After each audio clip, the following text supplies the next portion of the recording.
Welcome to the Explainer. Today, we're going to demystify the brain of your computer, the central processing unit, the CPU. It's this tiny, silent engine that's performing trillions of calculations every single second. And it's what makes basically everything in our modern world, from your phone to your car, even possible. So here's what we're going to cover. We'll start with the big picture, what a CPU actually does. Then we're going to zoom right into its core architecture. We'll look at its fundamental rhythm, the language it speaks. And then, finally, we'll see how modern CPUs became the absolute powerhouses they are today. All right, so what is the real job of this brain? Let's just forget all the complex marketing terms for a minute, because at its heart, a CPU has one surprisingly simple purpose. And that's really it. At its absolute core, a CPU is just a remarkably efficient machine built to follow a list of instructions, a program, one after the other. It's less of a creative brain and more of an incredibly obedient, and I mean lightning-fast, engine. Okay, so how does this engine actually work? To get it, we really need to look at its blueprints. We're going to use a classic processor, the Z80, as our guide. Now, it's way simpler than today's chips, but that's what makes it perfect. It shows us the core components that are, believe it or not, still in use today. And here's the wild part. This basic design, the von Neumann architecture, is still the foundation for most CPUs being built right now. It laid out the three essential components and, most importantly, the way they all need to talk to each other. So inside the chip, we've got three main players. You've got the control unit, think of it as the traffic cop, making sure everything happens in the right order. Then there's the ALU, which is the calculator, handling all the math and logic. And then you have registers, which are like the CPU's personal, super fast little scratch pad for holding whatever it's working on at that exact moment. Okay, so we have our director, our calculator, and our scratch pad. But how do they talk to each other? And how do they talk to the rest of the computer, like its main memory? Well, they communicate using a set of what you can think of as information highways. And those highways are called buses. The CPU uses the address bus to shout out where it wants to get or put data.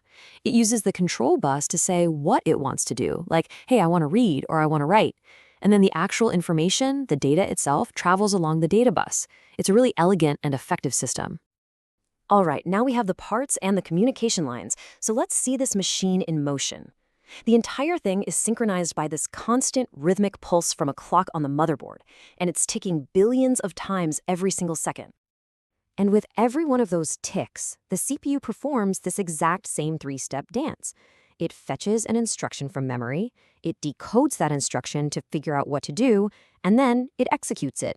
Fetch, decode, execute, over and over, billions of times a second. Now, to manage this relentless cycle, the CPU uses two really special registers. The program counter is kind of like a bookmark, always pointing to the address of the next instruction it needs to grab. Meanwhile, the instruction register holds the current instruction while it's being worked on. So one is always looking to the future, while the other holds the present. So these instructions we keep talking about, to the CPU, they're just numbers. Specifically, they're binary numbers. So how do programmers write commands in a way that a machine that only understands ones and zeros can actually get it? Well, thankfully, humans don't write in ones and zeros. Instead, programmers use languages like Python or C++, and those get translated down. The final step in that translation is usually a low-level language called assembly.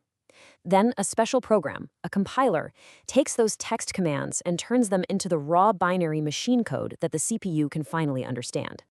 All right, to make this real, let's walk through a super simple, concrete example. The task is this.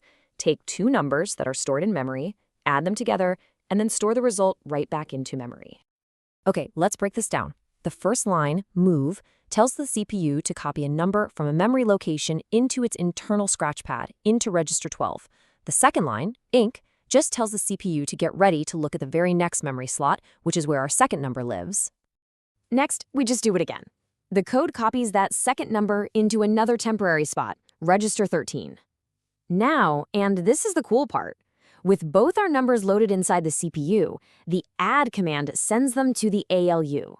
The ALU does the math, and the answer gets stored right back into register 13, overwriting the old value. And finally, the code points to a new memory address, and it copies the final sum from register 13 back out into the computer's main memory. Now, I know this whole process looks incredibly tedious, And it is. But here's the kicker. Just imagine this exact sequence happening billions of times per second. That is what a CPU is doing right now. So the most important thing to get is that this simple, step-by-step process is the foundation for everything your computer does. But how do we get from that simple addition to running, complex games and apps on modern, super-fast CPUs? Well, the answer is basically a mix of massive scaling and some incredible cleverness.